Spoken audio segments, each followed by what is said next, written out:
Uh, Good morning, everybody. This is John Chester, Operations for California Incident Management Team 5. We'll be going over today's operational update for May 28th, 2022.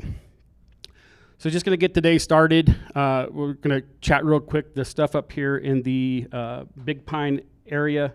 Yesterday afternoon, we did have some increased activity up in that area, fire kind of backing down off the ridge and towards some structures back up in that area. We did move a handful of resources, folks that could go up there and take care of that. They have started putting hose lines around the residences up there and monitoring that fire edge and trying to secure that fire edge with the use of some aviation resources, fire retardant, and helicopters and scoopers. So we got a contingent of folks back up in that area again today, and they'll be continuing to work on that and getting that secured up. As we come back around to the east side of the fire, working our way down into Las Vegas and Division Alpha and Bravo, that area has remained fairly stagnant as far as calls for service. We still have folks out there patrolling and monitoring those areas when we get those calls, and we are responding to those appropriately.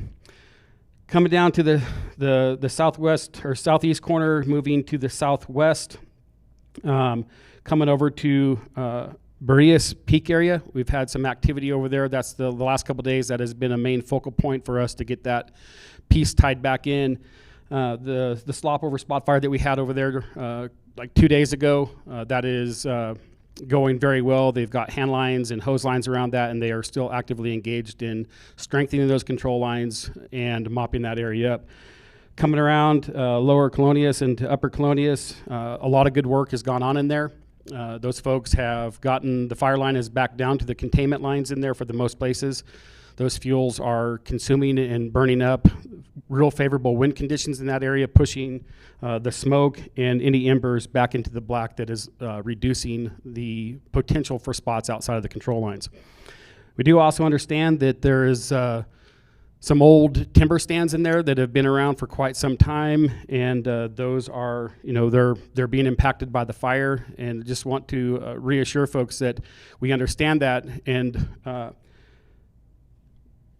terrain features and other things in there have prevented us from going in there and doing a real direct attack in a lot of that places in those valley canyons there. And so we've had to back off to areas where it was more advantageous and safe for firefighters to work, and that's what we've done. And what we've done there is we had to give up a little bit of ground, but it has allowed us to save a greater area of those stands. And so that we're happy with the results that we've got in there. The fire is now backed up to our containment lines, and we're continuing to strengthen and work on those containment lines to prevent any further spread.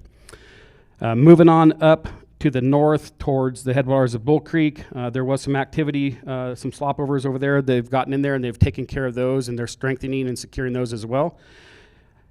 You might see that on the map we did increase a little bit of our black line in there, which says that we're confident that is going to hold and continue to hold up towards the north in Elk Mountain.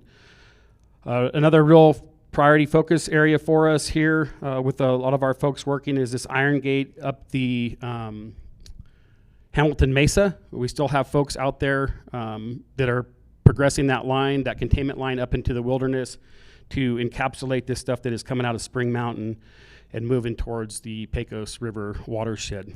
And then as we move further to the west, the Holy Ghost communities, Geronimo, the stuff that is in the valley there, we are still continuing to actively improve the structure protection, the defensible space areas that you guys have around the community there and structures. So the folks are still in there actively working to improve those and make it more suitable in the event that something changed with the plan.